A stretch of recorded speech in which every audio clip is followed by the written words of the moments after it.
pandemic ended traveling exhibits at the Farmington Museum, but now its new programming draws upon the museum's large, permanent collection, which includes hats, lots and lots of ladies' hats. You're watching the Local News Network, brought to you by Distill Wine Spirits and Boone's Family Thai Barbecue. I'm Wendy Graham-Settle. One of Farmington Museum's first post-pandemic exhibits, All Dressed Up, showcases vintage hats from its permanent collection. Warehoused for years and displayed for the first time, the items were a gift from several local women, including longtime friends Ruth Allison and Betty Aarons Berry, who are both in their mid-90s. The important thing is about hats, a woman was not dressed. She really wasn't. She wasn't in her element without a hat and gloves. And gloves. And gloves. And they had to match. Right. And that was a must. And was carried on really from, as we were talking the first of the edit, that hats go back and head coverings go back as long as I guess, is history. Probably. And there have been many changes, and there are many reasons, as we've talked about, for wearing hats. Mm-hmm. But I think a lot of it is adornment. It really did an awful lot for maybe a plain face, decorated, and there was nothing that framed. It's just like a picture frame. It's actually what a hat is, a picture frame.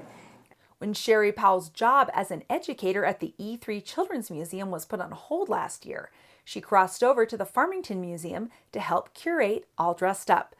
The exhibit of 50 or so hats are beautifully arranged and cataloged in glass cases. So it took a few months to get together. We had to build the hat stands and our heads to put the hats on.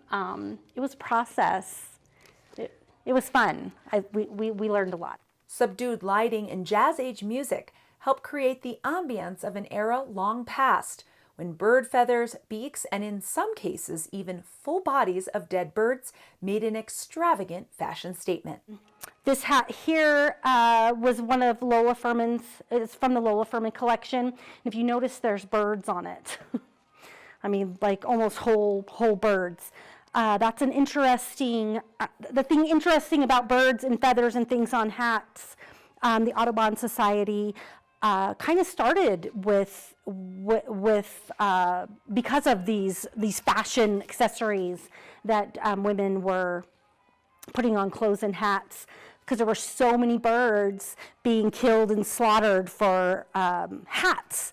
The plume trade escalated from the 1870s through the early 1900s until the most popular species were hunted to the verge of extinction.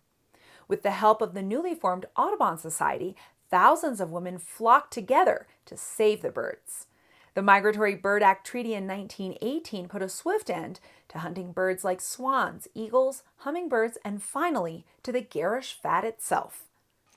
This hat over here, I want to say it's probably my second favorite in the exhibit. It's a graduation hat from the class of 1917 for Farmington High School.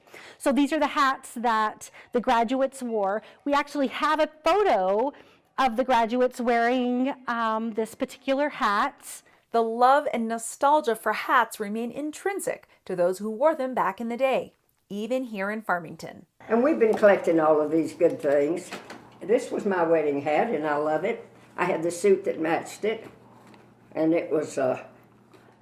That's beautiful. And I finally found it. Oh, and I didn't bring it. It was but it was very simple, and it was summertime, and it was just kind of a little... Lou's mother dressed me in hats. She wanted me to look nice and married to her son.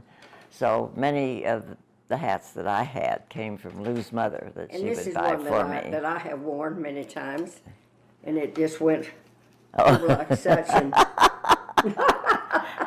that's adorable. Isn't it cute? Yeah. I wore that in the style show, and then I've worn it many times. And this had a special name, not a bandeau, but it was something like, I wish I could think of it.